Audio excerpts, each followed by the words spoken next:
Currently in the Boruto anime, Team 7 is interacting with Jugo, and a lot of people brought up Konohamaru's very brief battle with Jugo in the anime. This has led to a few people asking me to cover the true power of Jugo in a video, and given where the anime currently is, I thought it'd be a really good idea to cover him. Since Jugo is affiliated with the Hidden Sound Village, I'll be placing this in the playlist for the true power of the Sound Village and not creating a separate playlist for Team Taka, since those members are also affiliated with Orochimaru. So just how strong is Jugo? Well, when the Boruto series had Boruto refer to him as being a monster, he wasn't wrong, not in the least. Jugo is incredibly powerful. He was given the nickname of Bipolar Jugo because his rage made him a danger to anyone who was nearby, and things got so bad that he willingly traveled to Orochimaru in the hopes that he could be cured of his rage that takes over his body whenever he transforms. Jugo's ability to absorb nature energy is so profound to the point where he can physically alter his body, but it deprives him of his mental state whenever things go too far, which is also what played a part in Jugo being used as the basis for Orochimaru creating the cursed seals that we saw very early on in the Naruto series. Before we get into the foundation of his power, which obviously is going to be his transformations via the absorption of nature energy, I wanted to point out something that a bunch of people don't know. Jugo is a lot more skilled than you guys realize. After the Naruto manga ended, series creator Masashi Kishimoto revealed in Naruto Databook 4 that Jugo had mastery over wind release, water release, and earth release jutsu, as well as a natural aptitude for learning yang release jutsu. He also possesses great chakra control, being shown being able to master the chakra transfer jutsu on a few occasions,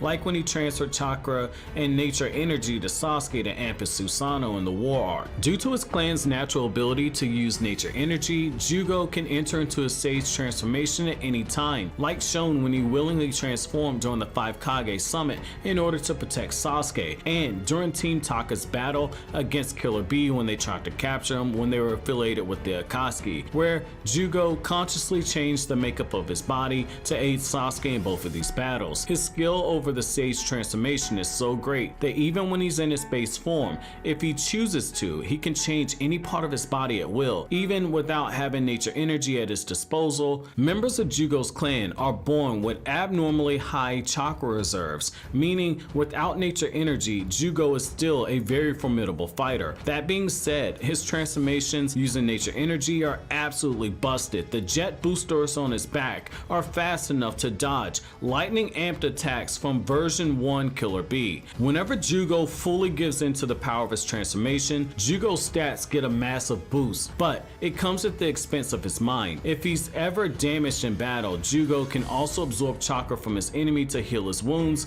In the Boruto anime, we've only seen small glimpses of what Jugo can do in a battle. If the Konohamaru battle had gone on a bit longer, we likely would have seen the following jutsu being used by Jugo. His axe fist uses the sage transformation to transform his arm into a giant axe, which was shown being powerful enough to block massive swords and even chakra enhanced bladed weapons without taking any damage during that fight. Piston Fist also uses sage transformation to alter his arm into a piston to boost his attack potency. When Jugo wants to add even more power to his attack, he can create a jet to attach to his elbow and add to the force of the Piston Fist when he hits his enemy. This is referred to as the Piston Fist style version 1, since it's a combination of the Piston Fist and the jet booster jutsu that he uses for this. Speaking of the jet booster jutsu, Jugo decides to use this in a battle. Absolutely look out. He grows jet appendages to his back or to different parts of his body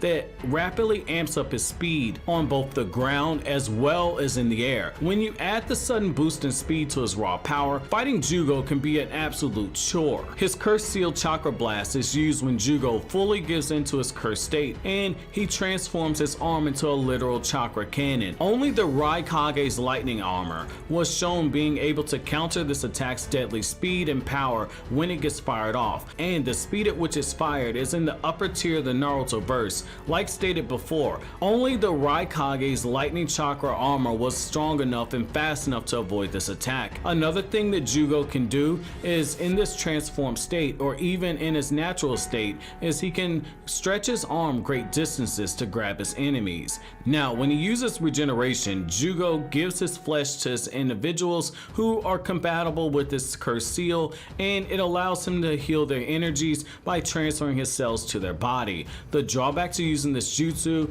is that Jugo's own body regresses in age, but over time, as he recovers, his body returns to its normal state. This is the exact same jutsu that he used to save Sasuke's life during the battle with Killer Bee. Now on the flip side, if you ever see Jugo extend a needle towards someone, he's using the absorption ability that comes with this transformation. Essentially, when this happens, Jugo can not only suck out their chakra, but he can also suck out their organs, which he can then use to repair or enhance his body. In the Boruto anime, when Konohamaru states that Jugo is sucking the chakra out of him, he should have considered himself lucky. Jugo could have sucked the life out of him if he chose to, which is why Konohamaru was lucky that he didn't damage Jugo beforehand, or else he would have lost his organs, like the samurai in the 5 Kage summit after Jugo had to recover after his battle with the 4th Kage. Well guys, that's it for the true power of Jugo. I hope this video helps shed some light for how powerful this guy is, and I hope as you rewatch the Konohamaru vs Jugo fight and finish the current arc in the anime, you realize just how deadly Jugo is if he fully gave in to his impulses. But as always guys, if you like anything I had to say, don't forget to comment, rate, subscribe, share. Thank you so much for watching all the way to the end. Have an awesome day guys.